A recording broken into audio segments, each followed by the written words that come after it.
আসসালামু আলাইকুম, welcome to my page Sabira's kitchen. সবাই কেমন আছেন বন্ধুরা? আজকে আমি আপনাদের সাথে খুবই মজা করে চিকেন মোমোর একটি রেসিপি শেয়ার করব। অবশ্যই বন্ধুরা আমার সম্পূর্ণ ভিডিওটির সঙ্গে থাকবেন। এখানে আমি মুরগির বুকের দুটি পার্ট নিয়েছি। হাড় থেকে মাংসগুলো আলাদা করে ছোটো ছোটো পিস করে এগুলোকে ব্লেন্ড করে নিব। আর অবশ্যই খেয়াল রাখতে হবে বন্ধুরা, চিকেনের গায়ে যেন পানি লেগে না থাকে। চিকেনগুলো আমি ব্লেন্ড করে নিয়েছি। এবার মোমোর জন্য ময়দার ডোটি তৈরি করে নিব। এখানে বন্ধুরা আমি 1 প্যাকেট ময়দাই নিয়ে নিয়েছি, যেহেতু আমি একটু বেশি মোমো তৈরি করব তার জন্য। তো বন্ধুরা, ময়দার মধ্যে আমি দিয়ে দিলাম পরিমাণ করে লবণ, আবার দিয়ে দিব পরিমাণ করে তেল। তারপর ময়দাগুলো খুব ভালো করে মাখিয়ে নিব। লবণ আর তেল দিয়ে ময়দাগুলো খুব ভালো করে মাখিয়ে নিয়েছি। এবার গরম পানি দিয়ে ডোটি তৈরি করে নিব। ময়দার এই ডোটি আমি তৈরি করে নিয়েছি। এবার কিছুক্ষণ একটি ঢাকনা দিয়ে ঢেকে রেখে দিব। দেখেন বন্ধুরা, ডোটি কত সফট হয়েছে। আবার যখন ঢাকনাতে রেখে রেখে দিব 15-20 মিনিট, তখন আরও সফট হয়ে যাবে। এবার আমি মোমোর জন্য মোমোর পুরটি তৈরি করে নিব। মোমোর পুরটি তৈরি করার জন্য এখানে নিয়েছি আমি চিকেন কিমা, গাজরকে মিহি করে কুচি করে নিয়েছি, পেঁয়াজ পাতা কুচি করে নিয়েছি, কাঁচামরিচ কুচি করে নিয়েছি, পেঁয়াজ কুচি নিয়েছি, রসুন কুচি নিয়েছি। আর লাগবে সয়া সস, গোলমরিচের গুঁড়ো, অল্প পরিমাণে সাদা তেল। আপনারা চাইলে ঘিও ব্যবহার করতে পারেন। এখন আমি চুলার মধ্যে একটি ফ্রাই প্যান বসিয়ে দিয়েছি। এর মধ্যে অল্প পরিমাণে সাদা তেল দিয়ে দিয়েছি। আপনারা চাইলে ঘিও দিতে পারেন। তেল গরম হয়ে গেছে।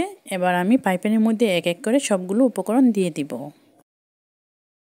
এবার আমি দিয়ে দিব ব্লেন্ড করে রাখা চিকেন কিমাগুলো। তার উপরে দিয়ে দিব কাঁচামরিচ কুচি, অল্প পরিমাণে রসুন কুচি, গাজর কুচি, পেঁয়াজ পাতা কুচি, পেঁয়াজ কুচি। কেটে রাখা সবগুলো উপকরণ দিয়ে দিয়েছি। এবার চিকেন কিমার সঙ্গে এগুলো মিশিয়ে নিব। বন্ধুরা, আপনারা চাইলে এর মধ্যে অল্প পরিমাণের আদা কুচি বা আদা বাটা অ্যাড করতে পারেন। আমি এর কোনোটাই অ্যাড করি নাই। এবার আমি এর মধ্যে দিয়ে দিব পরিমাণ করে কালো গোলমরিচের গুঁড়া। আর কালো গোলমরিচের গুঁড়াটা ফ্রেশ হলে ভালো লাগে। এবার আমি দিয়ে দিব সস। আপনারা যে কোনো সস ব্যবহার করতে পারেন। তো আমি এর মধ্যে বারবিকিউ সসটি ব্যবহার করব। বারবিকিউ সস দিয়ে আমি চিকেন মোমোর ফুড সবসময় তৈরি করি, তো খেতে ভালো লাগে। আপনারা চাইলে সয়া সস, টমেটো সস যে কোনো সস ব্যবহার করতে পারেন। আর অবশ্যই বন্ধুরা, চিকেনের পুরটি বেশি ভাজবেন না, কাঁচা কাঁচা থাকতেই নামিয়ে নেবেন। এখানে ময়দার এই ডোটি আমি 15 মিনিটের মতো মাখিয়ে রেখে দিয়েছিলাম। মাখিয়ে রাখা এই ময়দার ডোটি আরও সফট হয়ে গেছে। এবার আমি মোমো তৈরি করার জন্য ছোট ছোট রুটি বানিয়ে নিব।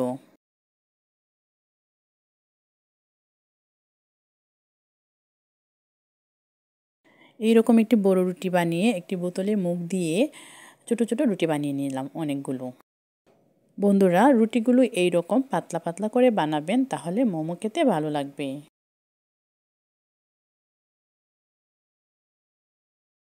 বন্ধুরা, আমি কিভাবে মোমো শেপটি তৈরি করছি সেটা আপনাদের বলে বোঝাতে পারবো না। তাই আপনারা আমার হাতের দিকে তাকালেই বুঝতে পারবেন কিভাবে আমি মোমো শেপটি তুলেছি। বন্ধুরা, আপনারা আপনাদের ইচ্ছামতো মোমো শেপ তুলতে পারেন। তো আমি এখানে 3 রকমের শেপ উঠাচ্ছি, অবশ্যই দেখে নেবেন।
এখানে আমি চুলার মধ্যে আগে থেকে একটি পাতিলের মধ্যে পানি বসিয়ে এর উপর একটি ছাঁকনি দিয়ে ঢাকনাতে ডেকে রেখে দিয়েছিলাম।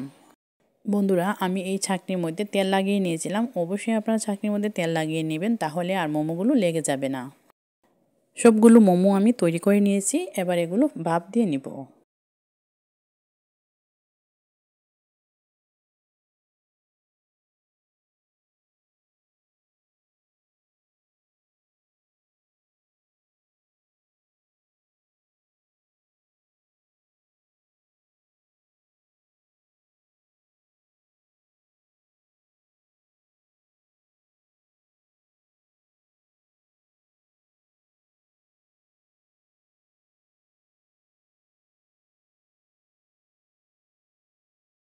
প্রথমে আমি ছাঁকনির মধ্যে কিছু মোমো দিয়ে দিলাম, তারপর ঢাকনা দিয়ে ঢেকে রেখে দিলাম।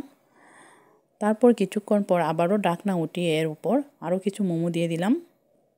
এইভাবে আমি সবগুলো মোমো ভাপ দিয়ে নিব।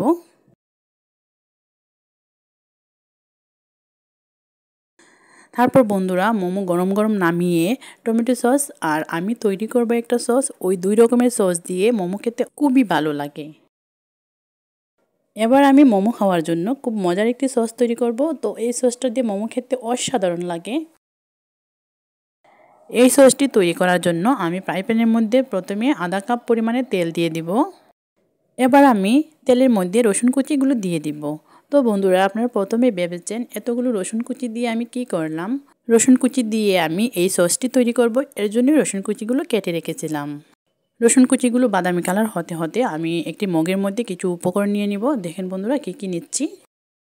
এখানে আমি 2 চামচের মতো সাদা তিল নিয়েছি, অল্প পরিমাণে রসুন কুচি নিয়েছি, 1 চা চামচের মতো চিলি ফ্লেক্স নিয়েছি। যারা একটু বেশি ঝাল খেতে পছন্দ করেন তারা 2 চামচের মতো চিলি ফ্লেক্স নিতে পারেন। এবার নিব 1 চামচের মতো লাল মরিচের গুঁড়ো। এদিকে রসুন কুচিগুলো বাদামি কালার হয়ে গেছে আর তেলের মধ্যে রসুনের খুব সুন্দর একটি ফ্লেভার উঠে গেছে। এবার আমি একটি ছাঁকনি দিয়ে তেলটা সেকে মগের মধ্যে দিয়ে দিলাম আর খুব সুন্দর সেন্ট বের হচ্ছে। এইভাবে আমি খুবই মজার সসটি তৈরি করে নিলাম। এই সস দিয়ে মোমো খেতে খুবই ভালো লাগে। তো বন্ধুরা আপনারা বাসায় একবার বানিয়ে খেলেই বুঝতে পারবেন কতটা মজা লাগে এই 2 রকমের সস দিয়ে মোমো খেতে। আজকের মতো এখানেই বিদায় নিব। সবাই ভালো থাকবেন, সুস্থ থাকবেন, আমাদের জন্য দোয়া করবেন। আর যদি বন্ধুরা আমার এই ভিডিওটি আপনাদের কাছে একটু ভালো লেগে থাকে প্লিজ লাইক ও কমেন্ট করে যাবেন। আর যারা এখনও আমার চ্যানেলটি সাবস্ক্রাইব করেন নাই প্লিজ বন্ধুরা আমার চ্যানেলটি সাবস্ক্রাইব করে নেবেন। আসসালামু আলাইকুম।